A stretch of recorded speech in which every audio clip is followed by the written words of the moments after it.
Oke, bismillahirrahmanirrahim. Assalamualaikum warahmatullahi wabarakatuh. Selamat pagi, ya.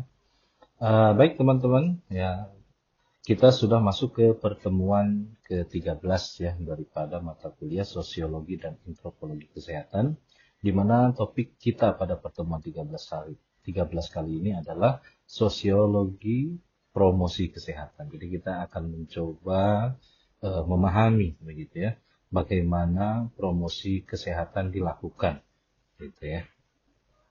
Oke, sebelum masuk ke topik kita perlu mengetahui perbedaan antara sebelum tahun 1970 dan sesudah 1970 ya, di mana yang namanya biomedical model of health ya, atau lebih mudah kita pahami sebagai promosi kesehatan gitu ya, itu lebih banyak kepada tiga hal seperti yang ada di dalam gambar ya. Basic health facilities, bagaimana kebutuhan dasar daripada kesehatan masyarakat berupa fasilitas ya, fasilitas air bersih ya dan sebagainya gitu ya. Kemudian health education, pendidikan kesehatan, dan juga hospital based service, bagaimana service di rumah sakit lah kira-kira begitu. Jadi arahnya masih terlalu kuratif gitu.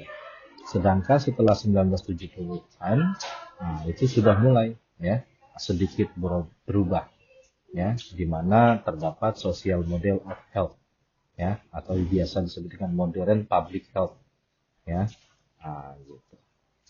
Dan bahkan ada yang menyebut sebagai positive health ya, kesehatan yang positif, di mana kesehatan yang positif ini dimulai daripada health promotion, promosi kesehatan. Kemudian ada pencegahan, pengobatan, dan juga rehabilitasi. Jadi cakupannya lebih tertata begitu ya, mulai dari promosi kesehatan gitu ya, kemudian pencegahan, pengobatan, dan juga rehabilitasi. Dan ini semua dijalankan secara bersama-sama begitu ya.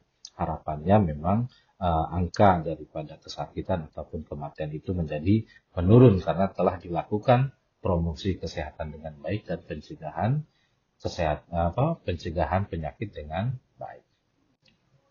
Nah, kalau kita lihat di sini social model of health ya. A social model of health link ya, social model yang berhubungan dengan kesehatan ya, di mana kita mengetahui ada determinan kesehatan atau faktor-faktor yang membuat kita sehat ya, membuat keadaan menjadi sehat. Secara tradisional public health, concern daripada penanggulangan kesehatannya itu lebih kepada physical aspect ya, of the environment ya. Kalau dulu bagaimana menciptakan clean air, bagaimana menciptakan udara yang bersih, air ya, safe food ya, makanan yang sehat gitu, yang aman, dan occupational safety.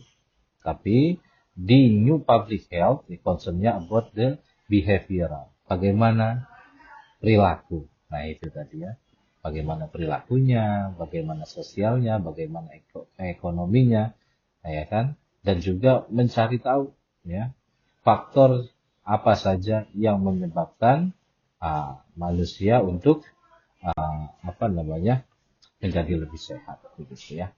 Oke, kita masuk ke slide berikutnya, di mana promosi kesehatan itu kita bisa mencoba ya enable, mediate, dan advocate, mengaktifkan mediasi advokasi ya, di mana perjalanannya itu dimulai daripada penguatan komunitas ya. Jadi komunitasnya dulu dikasih promosi kesehatan gitu ya, menyadari bahwasannya setiap orang itu harus memiliki kekuatan, di mana nanti akan menyebabkan kekuatan di dalam komunitas. Bagaimana caranya? Ya tentunya melalui promosi kesehatan. Ya. Nah, setelah itu promosi kesehatan lalu dipraktikkan sehingga ada namanya pengembangan keterampilan personal. Ya. Kemudian sesudah punya keterampilannya, secara bersama-sama menciptakan lingkungan yang mendukung. Ya, kemudian pembagian kewenangan antara tenaga kesehatan dan juga membangun kebijakan kesehatan. Nah, ini promkes individual dan ada juga promkes strukturalis atau kolektivis. Di mana promkes individualis itu pendidikan kesehatan tentang gaya hidup. Ya, di mana kita kadang berkonsultasi dengan dokter, perawat, tenaga kesehatan dan sebagainya. Sedangkan promosi strukturalis atau kolektivis program kesehatan yang melibatkan komunitas. Ya, atau biasa kita sebut dengan penyuluhan gitu ya. Pembuatan kebijakan, birokrasi gitu ya. Nah, di mana ini melibatkan profesional di bidang kesehatan komunitas. Pembuatan kebijakan, birokrasi gitu kan. Ada kebijakan tidak boleh buang sampah sembarangan. Itu untuk apa, ya kan? Salah satunya adalah untuk mempromosikan kesehatan sehingga bisa merubah behavioral atau perilaku daripada masyarakat gitu ya untuk mau dia membuang sampah pada tempatnya. Oke, nah ini ada beberapa contoh tentang atau pengertian mengenai apa itu IHP atau itu SCHP ya. Nah, IHP itu apa? Individualist Health Promotion. SCHP apa? Structuralist Health Promotion ya. Nah, ini kita akan mencoba pahami individual dan struktural ya. Nah, begitu. Nah, individual health promotion menggunakan metode ceramah, kuliah ya dan sebagainya ya. Tidak memiliki cukup informasi memahami, mengevaluasi dan bertindak secara sehat. Kelemahan IHP apa? Gagal dalam mengubah perilaku seseorang jangka panjang. Gitu ya. Karena kadang, hari ini trennya nge-gym gitu ya. Nah, biasanya dia konsultasi dengan ahli gym gitu ya. Bagaimana nge-gym yang baik dan sebagainya. Tapi begitu moodnya hilang, sudah. Gitu ya. Tidak berefek lagi. Begitu. Ya.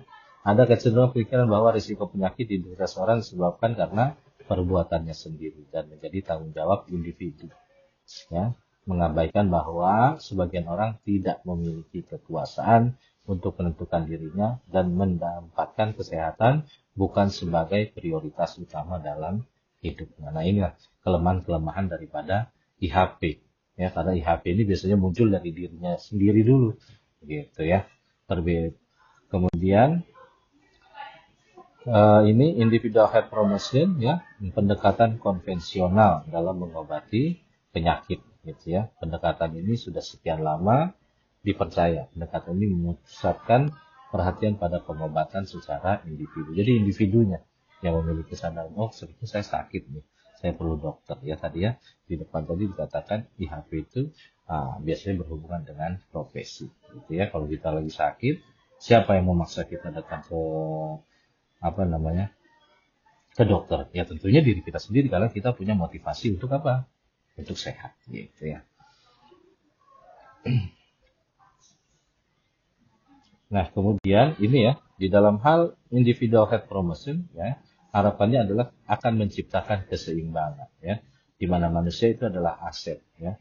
Kalau sampai tidak seimbang, dia bisa dimakan buaya nih kayak gitu ya. Nah, makanya kita penting untuk menjaga keseimbangan kehidupan kita.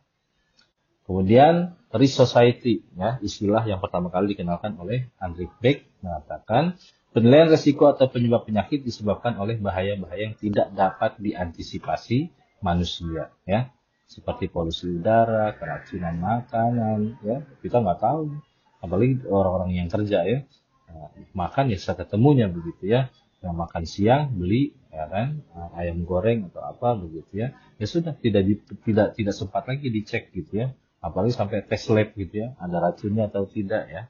Nah, ya gitu. Dan penurunan kualitas lingkungan umumnya terjadi di negara barat ya. Kemudian ini medicalization ya, proses menempatkan masalah non medis menjadi alasan pengobatan penyakit dan pengurangan gejala penyakit. Nah, ini juga consumerism, kondisi seorang memuaskan kebutuhannya dengan berbelanja ya. Konsumerisme meningkatkan sejalan dengan berkembangnya media iklan. Apalagi sekarang kan media sosial sangat banyak yang mengiklankan berbagai macam makanan yang kurang sehat juga tentunya ada ya.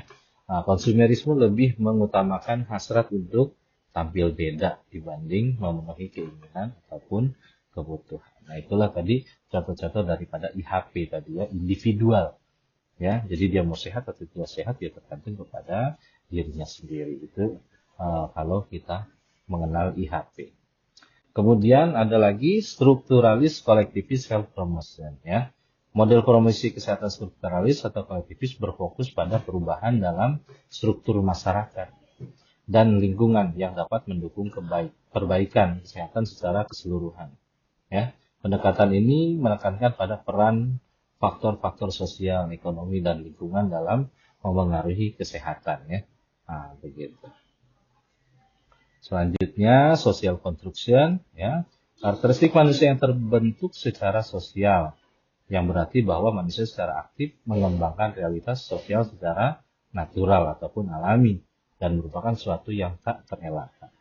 Sehingga kondisi-kondisi seperti normal, tidak normal, benar, salah, dan sehat merupakan suatu yang sifatnya subjektif, merupakan hasil pemikiran atau karya manusia. Ya. Kemudian ciri khas daripada model promosi kesehatan strukturalis atau kolektivis ini yang pertama fokus pada struktural, ya, strukturnya. Pendekatannya secara kolektif, gitu, upaya mempengaruhi kebijakan ketidaksetaraan kesehatan. Nah, ini coba kita bahas satu persatu. Fokus pada faktor struktural. Pada faktor struktural, model ini mengidentifikasi dan berusaha untuk mengubah faktor-faktor struktural atau sistemik dapat mempengaruhi kesehatan masyarakat. Ini contohnya ya, program yang bertujuan untuk mengurangi ketidaksetaraan akses terhadap layanan kesehatan. Ya, seperti sekarang, semuanya memiliki akses yang begitu luas terhadap pelayanan kesehatan. Semua punya kartu BPJS ya.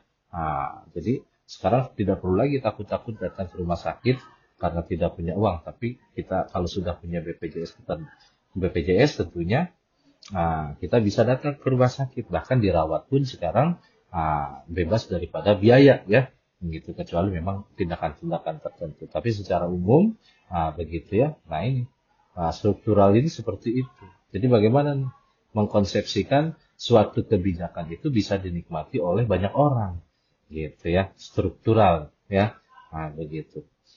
Nah ini pendekatan kolektivis ya, menekankan pada tindakan bersama dan perubahan kolektif seperti kampanye komunitas yang melibatkan pendidikan kesehatan di tingkat sekolah ya. Nah, seperti kita nih, mahasiswa, dosen ya kan, kita diskusi bersama begitu ya. Sudah ada kurikulumnya, ya sudah semuanya mendapat input yang sama ya tentang pengetahuan seperti sosiologi itu apa, gizi itu apa, K3 itu apa dan sebagainya. Nah, itu kan ada standarnya semua gitu. Kemudian upaya mempengaruhi kebijakan ya. Kita langsung ke contohnya saja. Kelompok advokasi kesehatan masyarakat yang bekerja sama dengan pemerintah untuk mengusulkan kebijakan lingkungan yang mendukung transportasi berkelanjutan guna mengurangi polusi udara. Nah itu tadi ya, dibuat Transjakarta, dibuat MRT, dibuat apa ya. Nah itu akhirnya harapannya apa? Berubah perilakunya yang tadinya bawa motor sendiri, bawa mobil sendiri, mau naik daripada apa itu transportasi publik. Nah, kira-kira begitu. Kemudian ketidaksetaraan kesehatan ya. Model ini sering menyoroti dan berusaha mengatasi ketidaksetaraan kesehatan yang mungkin timbul akibat faktor-faktor struktural. Misalnya melalui peningkatan akses layanan kesehatan atau redistribusi sumber daya ekonomi. Contohnya, program yang dirancang untuk meningkatkan akses pendidikan kesehatan di komunitas berpendapatan rendah untuk mengurangi kesenjangan pengetahuan kesehatan dan meningkatkan kesejahteraan secara keseluruhan. Ya, nah ini tadi ya, pemahaman orang tentang sehat itu beda-beda. Ya, maka perlu ada panduan-panduannya, gitu. Dan panduan ini harapannya bisa diterima oleh banyak golongan, begitu ya. Nah, karena tadi sifatnya adalah kolektif. Nah, ada beberapa catatan ya. Pendekatan struktural atau kolektivis diimplementasikan untuk mencapai perubahan positif dalam lingkungan ya. Struktur sosial atau kebijakan dengan tujuan akhir meningkatkan kesehatan masyarakat secara menyeluruh. Nah, itu ya tujuan akhirnya.